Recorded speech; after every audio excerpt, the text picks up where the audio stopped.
Chapter 6, Types of Chemical Reactions, Part 1. So in Chapter 6, we've learned about different ways to express chemical reactions. So we've looked at word equations, skeleton equations, we've done counting atoms, and then finally balancing equations. So the final component of Chapter 6 is types of chemical reactions. So we can classify the reactions by looking at the reactants and by looking at the products. So the four types of chemical reactions that we are going to focus on are synthesis reactions, decomposition reactions, double displacement reactions, and single displacement. So we shall take a look at the first one here. So this is the synthesis reaction. So the word synthesis means to make, and when I say the word synthesis, maybe you're thinking maybe a word like photosynthesis popped into your head. The word photosynthesis means to make with light. So a synthesis reaction is when you are taking two reactants and combining them to form one product.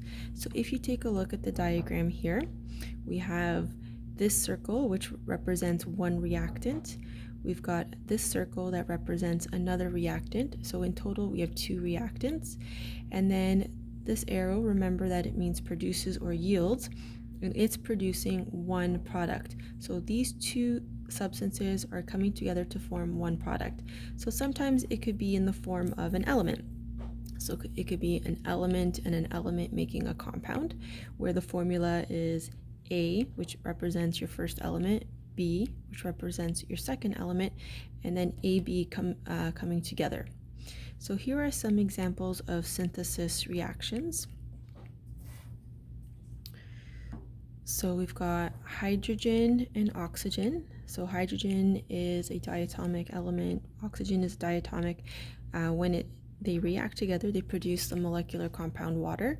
So you can see that you have two reactants coming together to form one product. The reason why hydrogen and oxygen are written as H2 and O2 is because they are diatomic. So just remember the 7 diatomic elements. Alternatively, you could also have two small compounds coming together to form a larger compound. So in this example, we have carbon dioxide plus water. So this is a compound and this is a compound. Both of them are molecular. So they're coming together to form a larger compound. So this is called carbonic acid.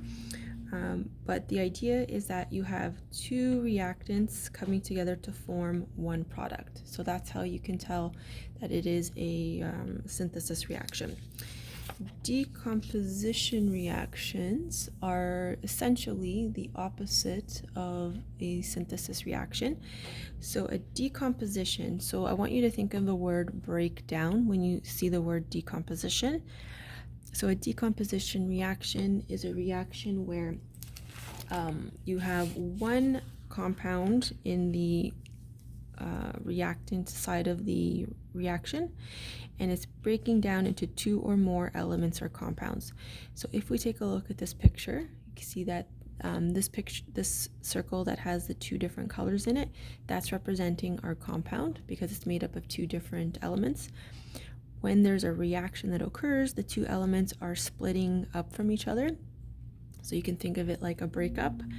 The formula is the exact opposite of the synthesis reaction. So we've got AB, which represents our compound, where there's an element A and an element B, produces A plus B. So we've got a compound splitting up into two or more elements. So let's take a look at some examples.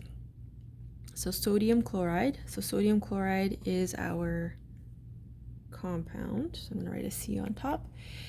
When sodium chloride splits into its two elements, we end up with sodium and chlorine.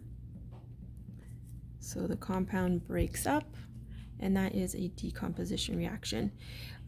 We can also have larger compounds splitting up into two smaller compounds. So in this one, we've got ammonium nitrate. So that's our larger compound.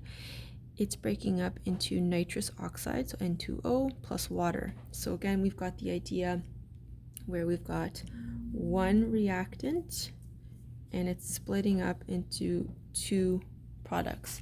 So if that's the kind of pattern that you see, then you can classify it as a decomposition reaction.